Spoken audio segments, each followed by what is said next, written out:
Qaylardasan bolaligim?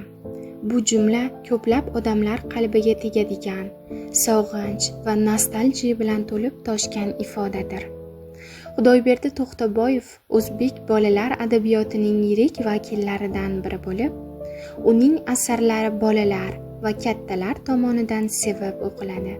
Yozuvchining Sariq devni minib, Mungli ko'zlar, Sehrgarlar jangi kabi asarlari ham mashhurdir. Xudoyberdi To'xtaboyevning asarlari rus tili, ingliz, fransuz, nemis tillariga tarjima qilinib, 28 ta mamlakatda nashr etilgan.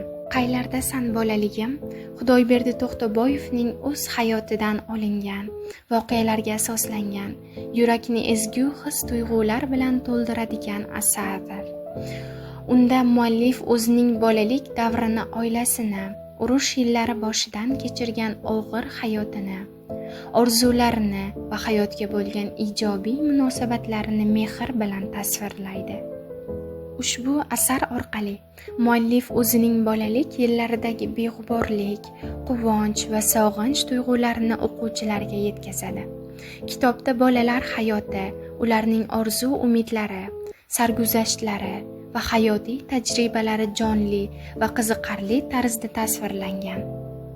Asarda muallifning bolalik davriga oid turli hikoyalari va qissalari jamlangan bo'lib, ular orqali o'quvchilar o'sha davr muhitini his qilishlari mumkin. Asarda bolalarning sarguzashtlari, orzu-umidlari, shuningdek ularning hayotidagi qiziqarli voqealar ham tasvirlangan.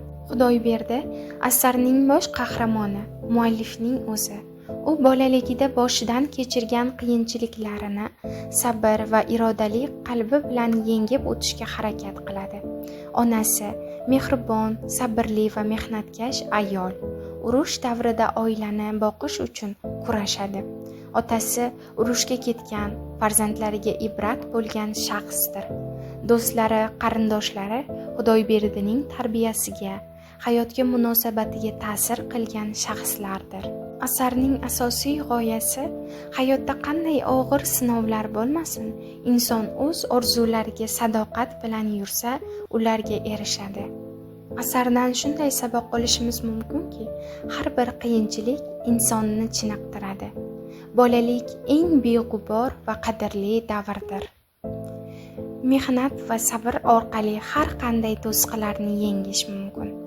Ota-ona mehnati va mehriga sadoqat bilan javob berish lozimdir. Asarda iqtibos qilinadiki, qachon qarasam bolaligim meni chaqirayotgandek bo'ladi. U menga kulib boqadi. Men esa unga qarab yuraman.